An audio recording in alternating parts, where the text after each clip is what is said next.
ভক্ত প্রহ্লাদ এবং ভগবান নৃসিংহের কাহিনী, যা ভক্তির এক চরম নিদর্শন। দানবরাজ হিরণ্যকশিপু ছিল পরম শক্তিশালী।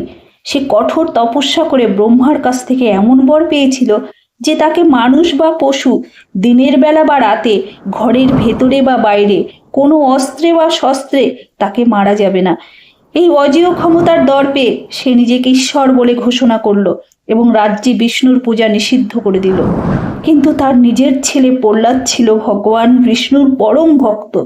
হিরণ্যকশিপু প্রহ্লাদকে অনেক বুঝিয়ে ভক্তিপথ থেকে সরাতে পারল না। সে আদেশ দিল প্রহ্লাদকে হত্যা করার। প্রহ্লাদকে পাহাড়ের উপর থেকে ফেলে দেওয়া হলো, কিন্তু সে বেঁচে গেল। বিষধর সাপের ঘরে তাকে রাখা হলো। সাপ তাকে কামড়ালো না। হিংস্র হাতির পায়ে পিষ্ট করে তাকে মারার চেষ্টা করা হলো। হাতি তাকে কিছুই করল না।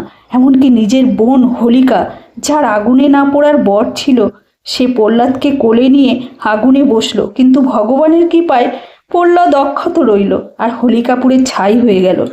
অবশেষে রাগান্বিত হিরণ্যকশিপু প্রহ্লাদকে একটি স্তম্ভ দেখে জিজ্ঞাসা করলো, কোথায় তোর বিষ্ণু? এই স্তম্ভেও কি সে আছে? প্রহ্লাদ বিনয়ের সাথে উত্তর দিল, হ্যাঁ পিতা, তিনি সর্বত্র বিরাজমান।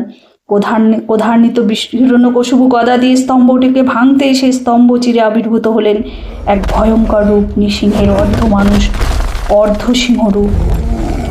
সন্ধ্যাবেলা ঘরের দোড়ায়, না ভেতরে না বাইরে, নৃসিংহদেব হিরণ্যকশিপুকে তার কোলের উপরে, না মাটিতে না আকাশে শুইয়ে নিজের ধারালো নখ দিয়ে, না অস্ত্র না শস্ত্র, তার বুক চিরে হত্যা করলেন। এই কাহিনী আমাদের শেখায় যে ভক্তি আর বিশ্বাসের জোর অসীম। ভগবান সবসময় তার ভক্তকে রক্ষা করেন, যতই শক্তিশালী শত্রু হোক না কেন। বন্ধুরা, কেমন লাগলো এই রোমহর্ষক কাহিনীটি?